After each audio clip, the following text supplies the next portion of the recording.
Thank you. Amazing, amazing. Good morning, everyone. I've been waiting for a while to be with you. Had to listen to Renee beforehand and everything. I mean, golly, what they put a guy through to have a little time in front of all you great folks. It's terrific to be back. We love it here. It's just one of our absolute favorite places. We could be at home in Houston where it's 94 and it's got a humidity of 388%. But we'll choose to be here. This works out okay. We like where we live. It's a good spot. But boy, you can't beat Cannon Beach in the summer if you put one or two against one another. It's a no-brainer. And also to be at my favorite place with one of my favorite buddies, Renee and I were talking. We both landed around the same time yesterday, so we drove back in the same van, and we realized we've known each other for a long time. I remember Renee before he was gray. I remember Renee, when he couldn't take the first 3/4 of his time to do a documentary on his grandchildren. We go way back. Now, I normally kind of play off of what he does, but in April, we just had grandbaby number 12. And so I had to decide, do I do like Renee? Do I do kind of a PBS special on the 12 Butterworth kids and end it with a little, sermonette for Christianettes? Or do I really just say, just trust me, they're all beautiful people. April 9th, check this name out. Leland John Frederick Butterworth. Our 12th grandbaby, we now have an even 12, 6 boys, 6 girls. We call Leland the 12th. Kathy sent him a onesie that has an X and an II on it. He looks like royalty when he walks around. Of course, he doesn't walk yet. He doesn't do anything. But we'll keep him.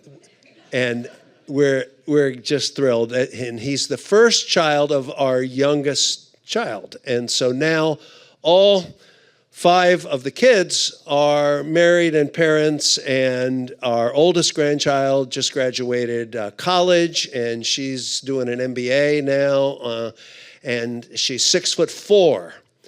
So she's on a full volleyball scholarship at Point Loma down in Southern California. So having a 22-year-old grandchild and a 2-month-old grandchild at the same time is pretty amazing. I haven't quite figured out how to play that yet, but I'm willing to give it a good shot. I'm glad to be there, and Kathy and I are always glad to be here as well. So, to get things started, I do want to say that I was not disappointed, seriously. Renee's series sounds like it's just going to be off the chart. I was just blown away last night with all the content that he was able to pull out. And I love that whole idea of Comfortville. That's a keeper. I'll remember that one for a long time, Comfortville. And I did not know that the main fish were tilapia, carp, and sardines. For some reason, I thought it was, either a salmon sort of dish or, a shrimp cocktail. That fish sauce was actually cocktail sauce. And so I learned a lot from you last night. But I have to say, and you can help me out on this, but you don't need to scream it out. You use your own time to do this. But we ran into one another on the shore of Capernaum. We were doing separate Holy Land tours, and we ended up in the same hotel lobby right outside the Sea of Capernaum. Am I right? Is that right? And the Welties were with us, and we had a great time. Isn't that wild? So there you go. You never know where you're going to meet people. So always behave yourself. That's the lesson, behave yourself. All right. So let's start out what I'm going to do this week by asking you a question. You don't have to answer it out loud. I'll ask you questions that you just think answers. Who is the smartest person you know? Who is the smartest person you know? Okay, you got somebody like that in your mind? Who would be on your list of smartest people throughout all of history? Who are the real brainiacs in historical terms? How's this list to get it started? Albert Einstein, Leonardo da Vinci, Stephen Hawking, Marie Curie, Thomas Edison, Isaac Newton, Galileo, Aristotle, Nikola Tesla, and Wolfgang Mozart. Kind of getting the theme? These are brainiac type people, okay?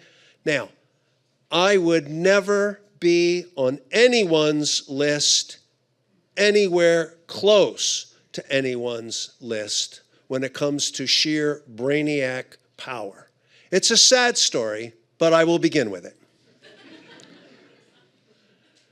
I grew up in Philadelphia, product of the Philadelphia Public Schools, and in finishing third grade, my dad, who worked his whole life on one of the railroads on the Monopoly Board, the Reading Railroad, was able to move from one tract house to a bigger tract house so that my grandmother could come live with us when my grandfather passed away.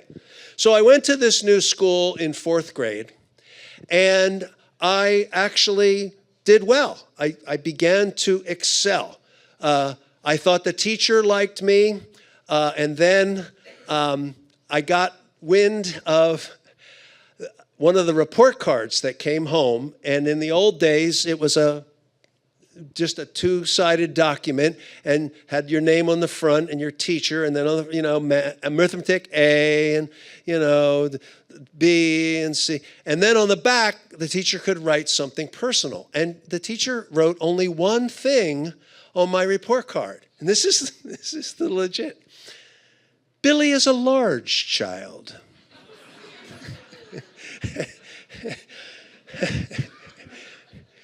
My therapist and I are still working through that. I got to tell you, that was a bombshell when I saw that. But anyway, towards the end of the year, she sent home with the report card a note to my parents saying, Billy has really excelled this year. We would like to recommend that you put him in the gifted program starting next year in the 5th grade.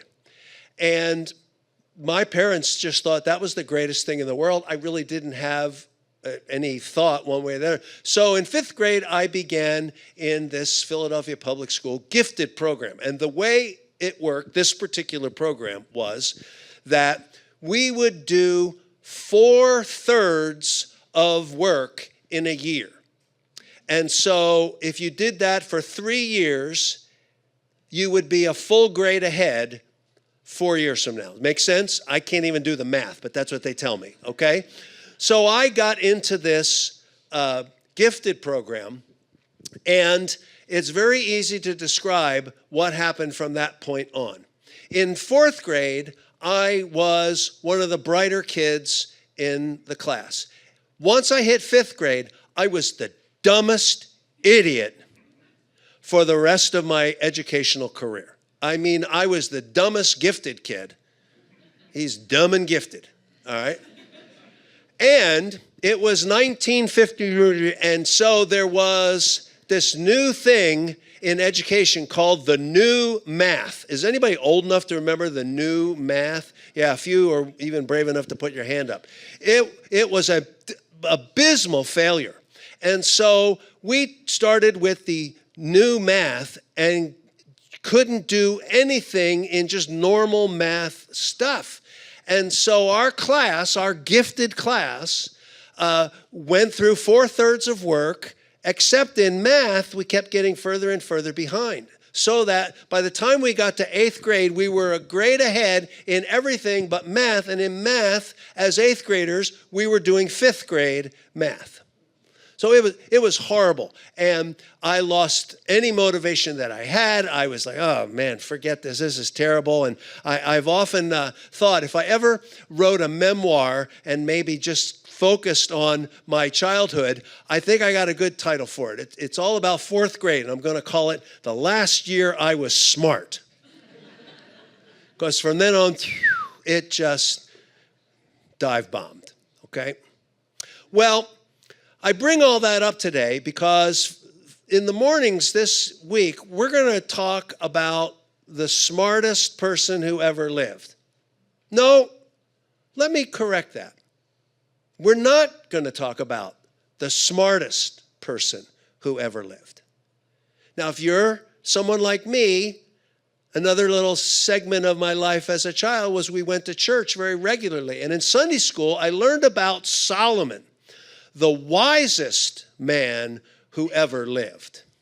But as a dumb as dirt kid, I equated wisdom with intelligence. That Solomon was brilliant. And that misses the whole key concept of why Solomon's experience was so rich that we're going to take a look at today. Now, I've already took some verbal abuse about the printed notes that you have. There are no less than 84 blanks to fill in. And so at some point we are going to whip. But I just want you to know we're going to tell the familiar story of Solomon's entrance into the world of the wise. And we're going to use that as a springboard for the rest of the week to talk about some of Solomon's writings, mostly his Proverbs. And then I also happen to believe he is the author of the book of Ecclesiastes, and we'll spend some time in there as well. Solomon and his wisdom, Solomon and his Proverbs, if you're looking for a title for this series. And so if you have your Bibles, terrific. If you don't have them with you, but you got them back in your room, bring them from now on, because we're going to look at a lot of verses. And I want you to be able to see them in your own Bible or your own phone or whatever you do. Let's start in 1 Kings chapter 3. 1 Kings chapter 3 is going to be our home base this morning, where we see the interesting beginning of Solomon's quest for wisdom. So, ready to fill in some blanks? The first one that you see there is called The Big Adventure, okay? The Big Adventure. 1 Kings 3, 1-4. Solomon formed a marriage alliance with Pharaoh, king of Egypt, and took Pharaoh's daughter and brought her to the city of David until he had finished building his own house and the house of the Lord and the wall around Jerusalem. The people were still sacrificing on the high places because there was no house built for the name of the Lord until those days. Now Solomon loved the Lord, walking in the statutes of his father David, except he sacrificed and burned incense on the high places. And the king went to Gibeon to sacrifice there, for there was a great high place. Solomon offered 1,000 burnt offerings on that altar. Now, the big adventure is my way of trying to paint the background for this story. The writer of Kings mentions two significant factors that will play into the whole rest of this story. The first one is this whole idea of political marriages. So that's the first sub point under the big adventure. Political marriages. Now, it's absolutely unheard of in today's world, in today's culture, but it was a way of, quote unquote, doing business back then, that a marriage would take place in order to create an ally, a political alliance with the two countries. There's no mention, in my understanding, of anything to do with love or, interest of romance. This is pure business, okay? Now, that's going to be significant because we're going to see it kind of explode for Solomon later on. But here, as the story opens, God seems to be saying, it's not my preference, but if this is the way you're going to do it, then this is the way we're going to do it. But this is a point of background that I think is very interesting because it touches on something about Solomon that we usually don't talk about too much from the front because it can get a little, embarrassing or red-faced or oh my goodness. But I believe that Solomon is responsible for a trio of books in the Old Testament. Song of Solomon, Proverbs, and Ecclesiastes, okay? I know there's question about Ecclesiastes, but I'm old and made up my mind it's Solomon. So we can argue that, terrific. Stay an extra week. I don't know who's coming next week, but talk to that person, all right? You got Song of Solomon when he was young, and Song of Solomon, like Proverbs and Ecclesiastes, is what is called Old Testament poetry. Now, it doesn't rhyme, way, day, pay, say, but there is a rhythm to it. There is, we'll look at that in the Proverbs later this week. But I believe Solomon could write the Song of Solomon so passionately because it is a love poem. I mean, there's no other way to put it. It obviously illustrates the love that God has for us, but it's the story of a man and a woman, okay? Now, let's turn to a part of the Bible that you haven't been to much, Song of Solomon, all right? It's right after Ecclesiastes. Song of Solomon, I want you to look at 3 verses real quick, and the first one is in chapter 2, verse 7. Song of Solomon 2, verse 7. Where it says, I adjure you, O daughters of Jerusalem, by the gazelles or by the hinds of the field, that you do not arouse or awaken my love until she pleases. You like that? You see that? I'll tell you what it means, but hang on. Turn over a page to chapter 3, verse 5. I adjure you, O daughters of Jerusalem, by the gazelles or by the hinds of the field, that you will not arouse or awaken my love until she pleases. Sounds familiar. Didn't we just see that in the last chapter? Yes, we did. Let's look at it one more time. Chapter 8, verse 4. I want you to swear, O daughters of Jerusalem, do not arouse or awaken my love until she pleases. Song of Solomon is a love poem, and it's a man's request that a woman respond to him because they genuinely love each other, not because it's a business relationship or some sort of political alliance. It's a yearning for love. If you understand that Solomon married people as a business deal, you can understand his longing for, listen, I want this to be legit. I want this to be real. And it plays out almost like a play. And it's like you got the chorus in the background. And this man says to the chorus, I plead with you, don't mess with her until she awakens. And when she awakens, we will hope that she will say, I now realize that I love you, as opposed to, I got a way you and I can make a lot of extra money if we do this with one of our enemies.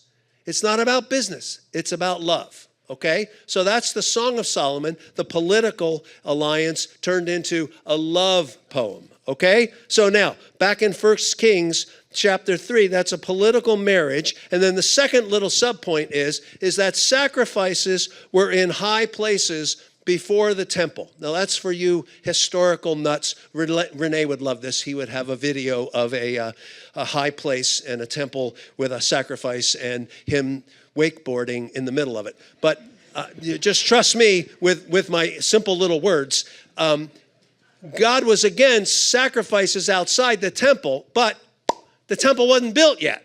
So you got to do it outside, okay? So this background is saying you understand what marriage was like back then, and you understand that we allowed for this sacrifice stuff to go on, okay? Good. Now, let's get to really the heart of what I'm trying to talk about. The second blank is what I'm calling the big ask. The big ask.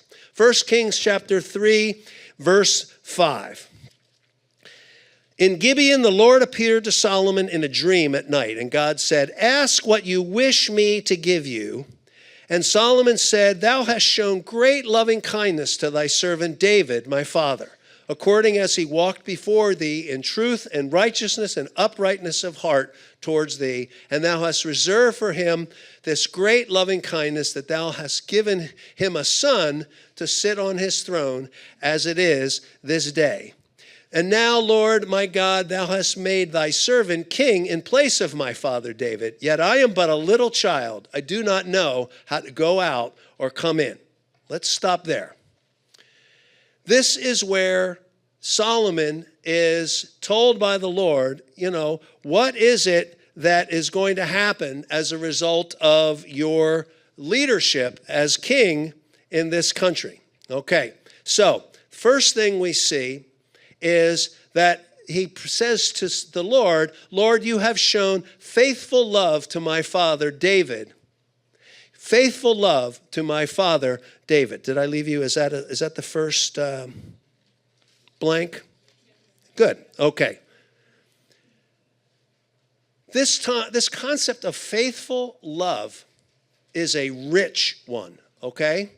Hold your place in 1 Kings, and let's go back and see this faithful love that Solomon is talking about manifested to his father, David, okay? Go back a couple books to 2 Samuel chapter 7.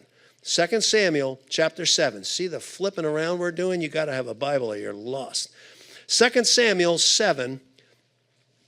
Look at verses 14 and 15. I will be a father to him, and he will be a son to me when he commits iniquity, and I will correct him with the rod of men and the strokes of the sons of men. But my loving kindness shall not depart from him, as I took it away from Saul, whom I removed from before you. And your house and your kingdom shall endure before me forever. Your throne shall be established forever. Underneath the faithful love, the second little fill-in is a Hebrew word. I'll give you the English spelling. H-E-S-E-D. Hesed. Hesed. H-E-S-E-D. One of my brilliant professors when I studied at Dallas Seminary, Dr. Ryrie, explains Hesed this way. It's used about 250 times in the Old Testament. It means loyal, faithful, steadfast love, and stresses the idea of belonging together in a love relationship. In the Old Testament communion, deliverance, enablement, enlightenment, guidance, forgiveness, hope, praise, preservation are all based on God's Hesed. It is one of the most powerful words in the Bible. And unfortunately, there's really nothing in English that fully captures it. Like if you think, well, how could it be 250 times? I don't even know of a word. It's because it's translated in different terms. You heard all those synonyms Dr. Ryrie used. I mean, he doesn't use synonyms lightly. He's a tough synonym guy. All right? It means all these things. And here's my point. What we're talking about, what Solomon is setting up is he's not buttering up God to ask him, can I be more brilliant? Can I be smarter? He's saying, I want to experience that chesed, that love, that faithful love that you showed my father. I want that. I believe I can be more effective as a leader if I ask for chesed rather than more points on my next IQ test. Now, we're clear, right? Most of you know me. You know I can be given to misunderstanding. I'm not saying intelligence is bad. Shame on you if you're smart. Let's hear it for us dummies. You know, I'm not saying that. But I'm saying as an end result, it's not the end-all, be-all. But to have a love relationship, a hesed, with the God of the universe, which, of course, was really quite out there for an Old Testament person to say. I mean, us New Testament Christians, we're spoiled. We got the Holy Spirit living inside of us. We don't need to worry. We have Hesed 24/7. But he's saying, that's what I really want. And Solomon is essentially saying, you know, it's like, you love my dad. That's why I grew up loving you. You know, some of us have that kind of relationship with our parents where, you know, if your mom and dad had friends, you were friends with them too. And when your parents passed away or whatever, you were still friends with that person. Like I said, my dad worked on the railroad. There was this guy in our town, Cliff, who was a railroad fanatic. I mean, he was a plumber. He had nothing to do with the railroads, but he had model trains in his basement at home, and he'd find where all these, you know, finds were of old steam locomotives, and he'd go there. And, of course, my dad worked on the freight trains on the railroad, and there was always new equipment. And Cliff would wait for my dad to come home every night. I mean, before my dad could get a, hi, honey, how are you, kiss from my mom, he had to go through the whole day with Cliff. because Cliff loved the railroad and wanted to hear all about what was going on with Dad on the railroad. Well, Cliff lived longer than my dad, but Cliff and I, it was like, well, Big Bill's dead. Let's see what Little Bill knows. And of course, I knew nothing about the railroads. I knew that, it was usually a wise purchase in a Monopoly game, but not always, And so I said, well, but man, he loved me and I loved him. It was that whole idea of, I'm just a little child, Solomon says in verse 7, not in age, but experience. More than anything, I want that chesed in my life.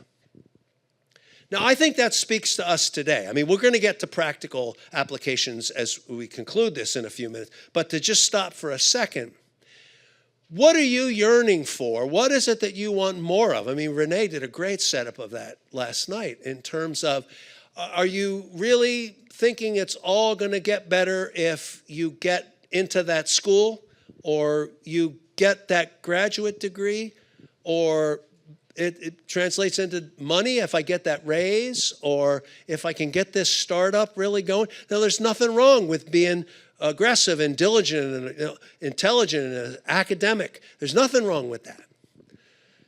But the issue is, what is even more significant than that? And Solomon, remember, he still is going to end up the wisest man that ever lived, is saying, I would rather have chesed than anything.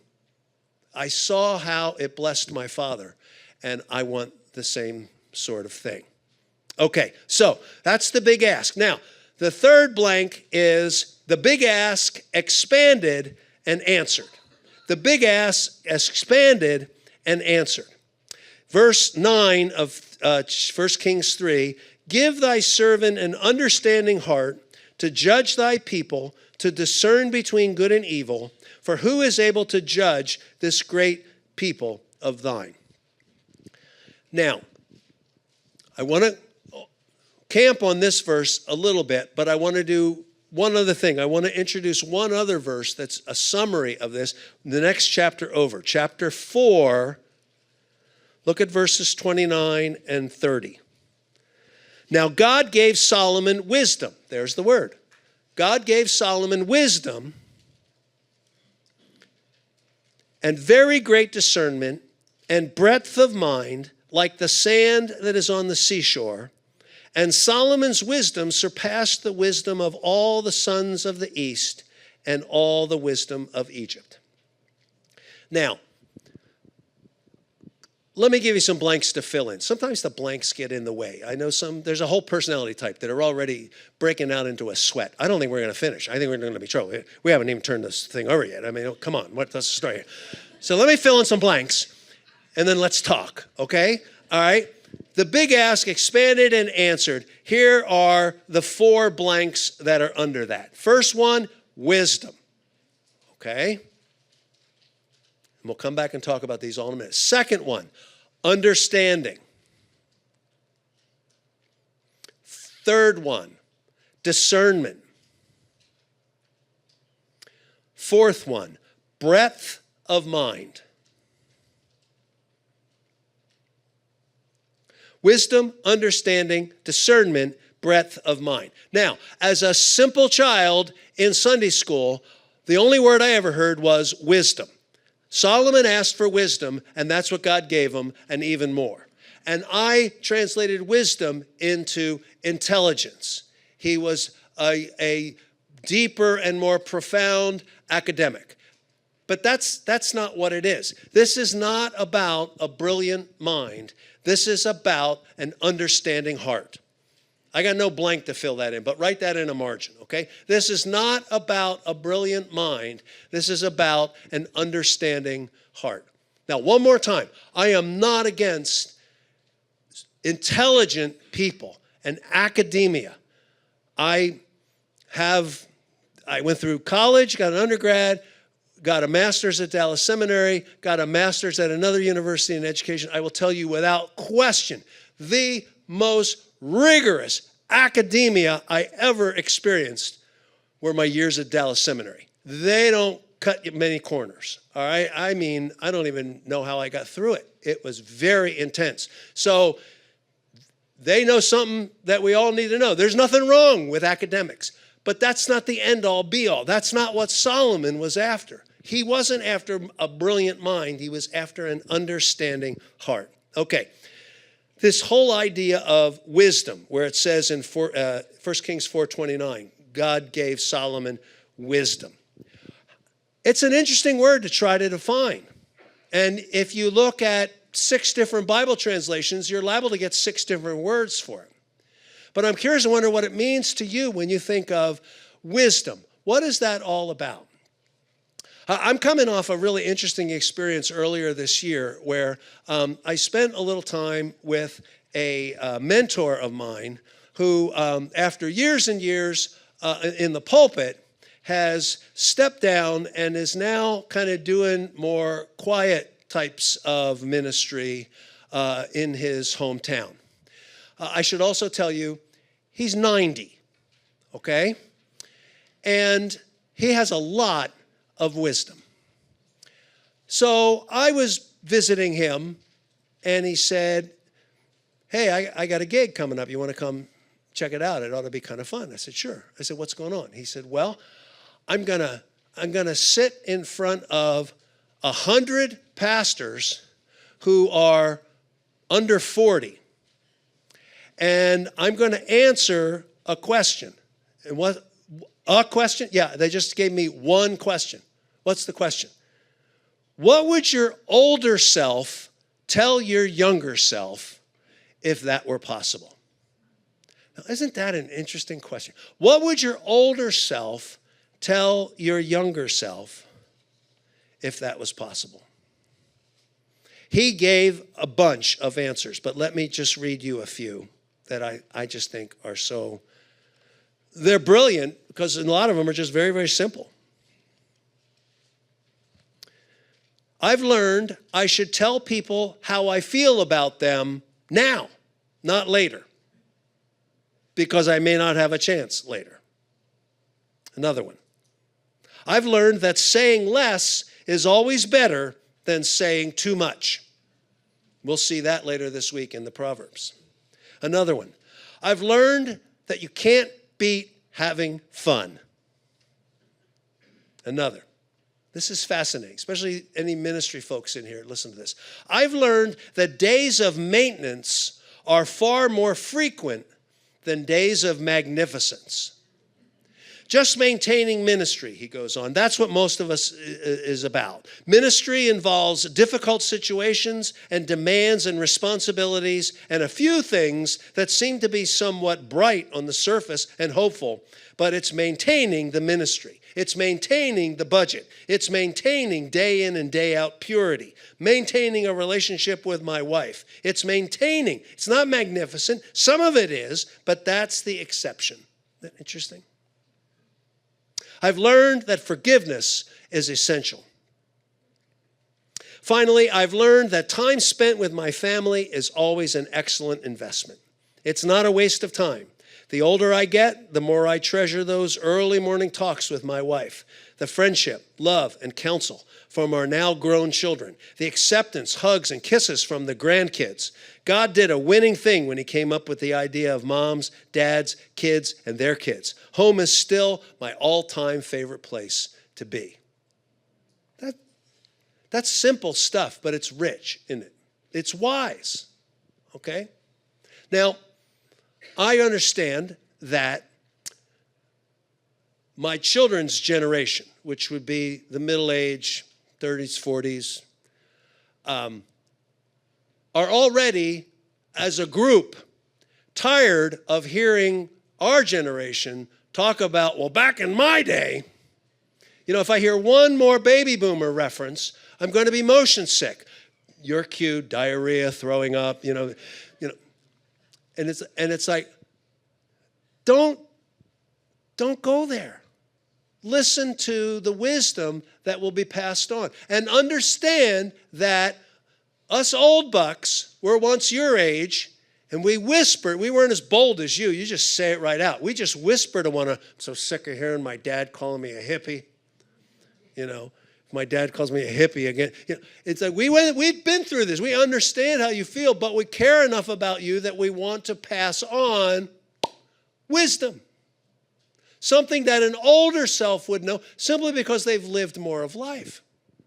What a bold request of Solomon, the one who just got through saying, I'm just a child. Not age-wise, but in experience in terms of the hesed that you have shown my father, okay? So give us that wisdom. Next, he says, give us understanding. And I think the whole concept of understanding is what promotes empathy. That the more I understand you, the more I realize we have a lot in common. We have both been through this experience. The most understanding people are oftentimes the people that have been through the roughest stuff. And those of us that are going through a trial right now or having just come through one, we realize that, you know what, if for no other reason, in answer to the question, why did God allow this to happen in my life? It's so that I can be of encouragement to somebody else when they go through a similar sort of thing. For years, I went all around the country talking about marriage and family. And boy, I put the best look on it that you could possibly think of. And it was good, it was right, it was biblical. And then I went through my own trial, as in my marriage ended. Phone stopped ringing. Who wants to book a speaker? Hey, I hear your wife just left you. We got a couples retreat coming up. What do you think? Interested? That would be that guy's last job. Although I could have given a better talk on marriage. No, well, anyway. Sorry. Anyway, now I understand what brokenness feels like when someone has endured that. And I understand more of what I can do at the time to minister to that person. For me, I learned stuff like, shut up and just listen.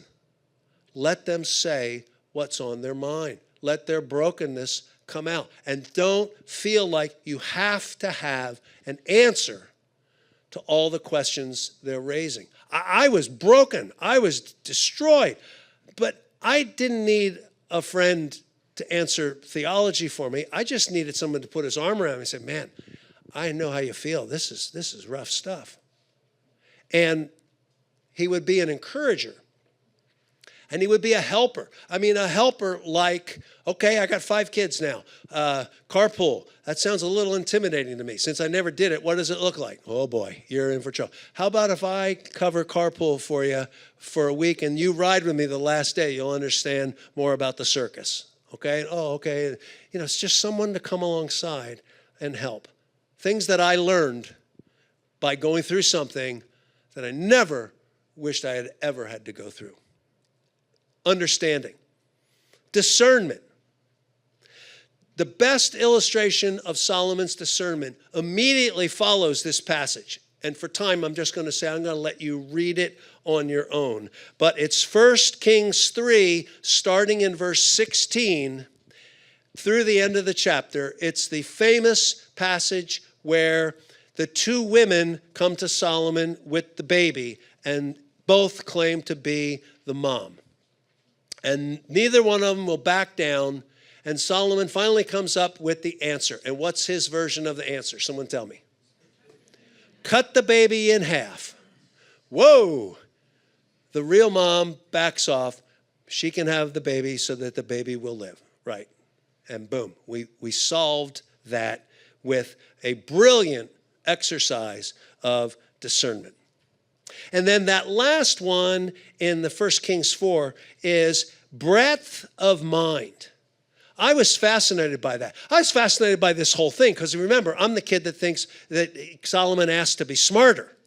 Well, look what he's asking for. Understanding and wisdom that comes out of experience and discernment. And here, breadth of mind. I mean, I saw that and the first term I thought of was a Renaissance man. I don't know if you're familiar with that term. We don't use it much anymore. But a Renaissance man is a term signifying someone whose very gifted in a variety of areas, could do all sorts of things. Da Vinci was a Renaissance man.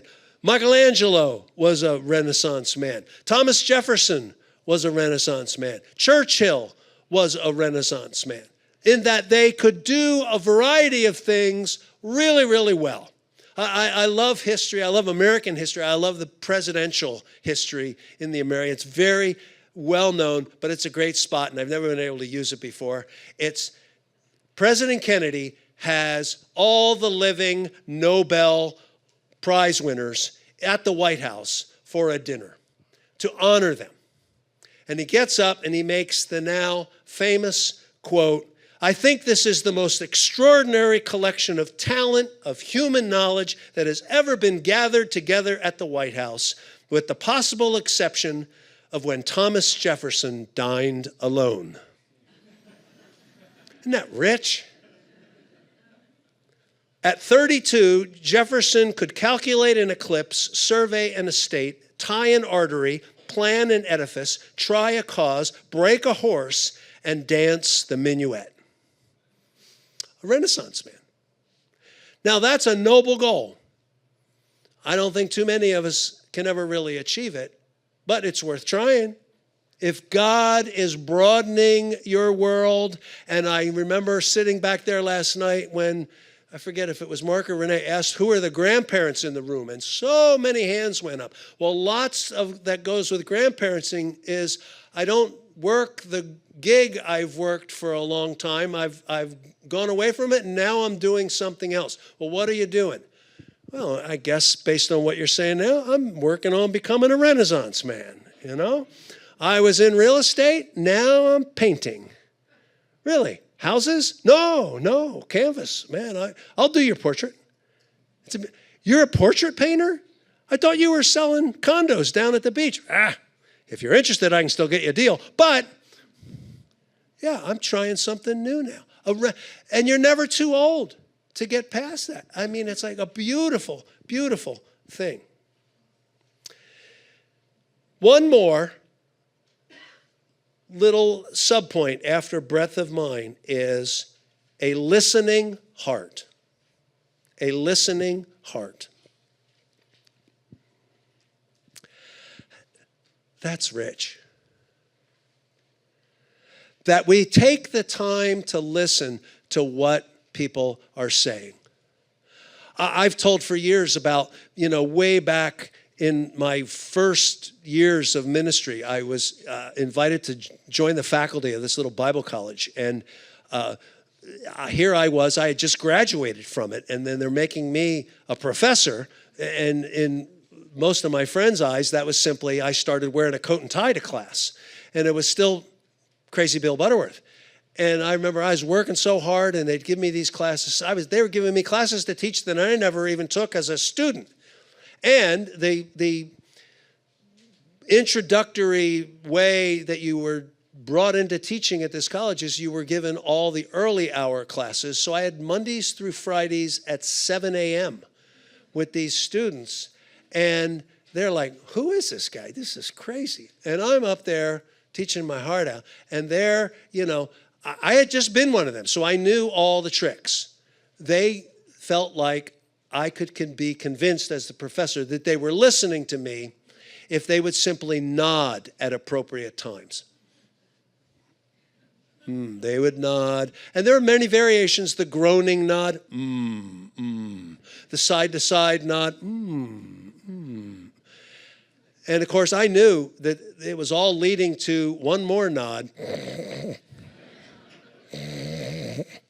And so I got mean at them, and I said, they're hearing me, but they're not listening to me, right? So I'd get up there, and right when they got to be at their doziest, they're just about ready to go, I'd get into. Well, now, all right, let's go over these points one more time again. And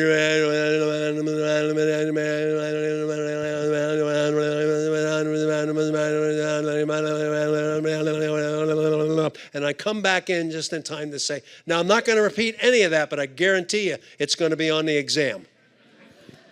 And they would go nuts. What'd he say? What'd he say? I don't know. He's up there. I don't know what happened. Well, you don't have to be in a classroom to work that shtick.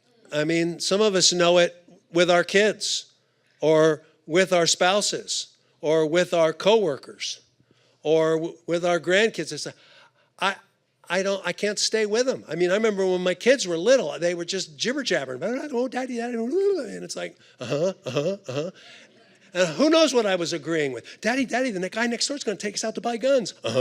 Yeah. We're going to go shooting. Yeah. I mean, if we're not listening, there could be trouble. So God give us listening hearts. Okay. Thanks for letting me camp on that for a little bit. Let's put an end to this. Let's do some serious blank filling in, okay? The next one I'm calling the big addition. The big addition. 1 Kings 3:11 through 14.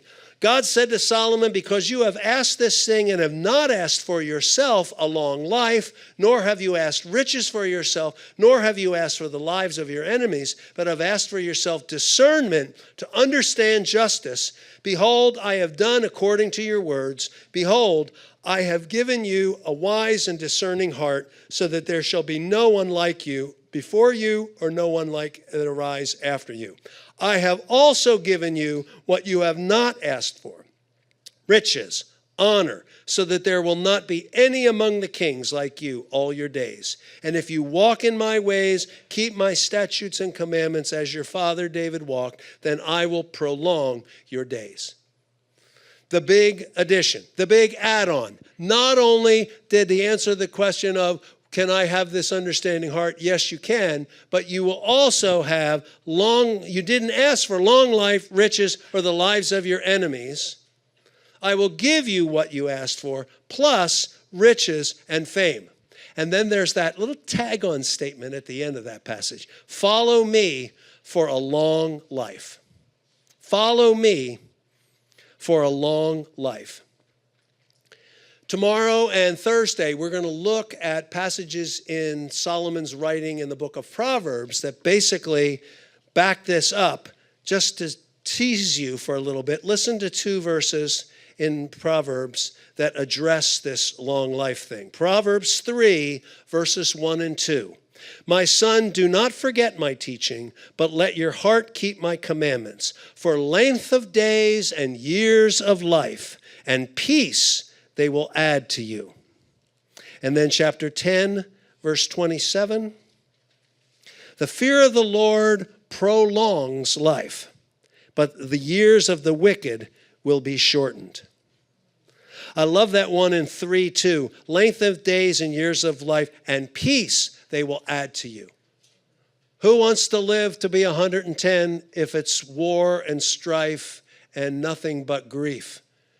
It's not an empty promise. It's life that is with peace. Wow, that's a good one. Okay, so lots of us know people that have lived to be a long age. Some of us know really good people that have been gone forever. And it's like, it doesn't always make sense. But we have these proverbs that we can claim and ask God to have them come about in our behalf. So, I've gone this deep in the outline with the big A. I had to have a blank for this next section. So here it is. Ready?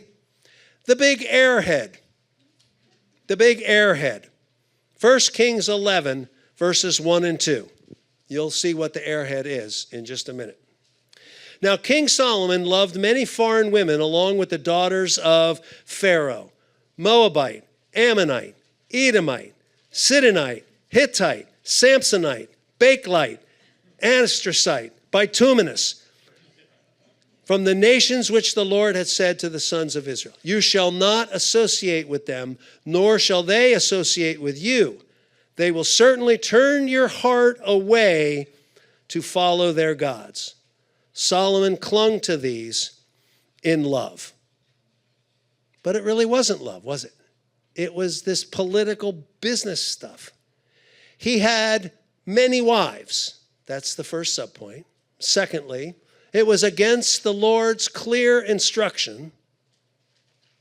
And it was, they will turn your heart to their gods. So don't be an airhead. Modern day, straight talk, don't be an adulterer. Stop that. It's one of the 10 Commandments. It's one of the things that Solomon goes off on in the Proverbs about how it may look good for a moment, but adultery is a dead-end street. And marital love is, in contrast, to be exhilarating, satisfying us at all times. Takes work, you know. What do you think that CEO is thinking that was hugging his girlfriend at the, the church concert there the other night? That's pretty scary, huh? That would scare any adulterer that I know. They keep doing adultery, but they just don't go out a lot, right?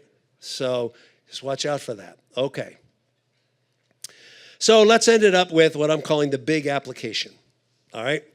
There are 4 verses from Solomon's classic work in the Proverbs that I want to end with today. First of all, Proverbs chapter 1, verse 7, be in awe of God.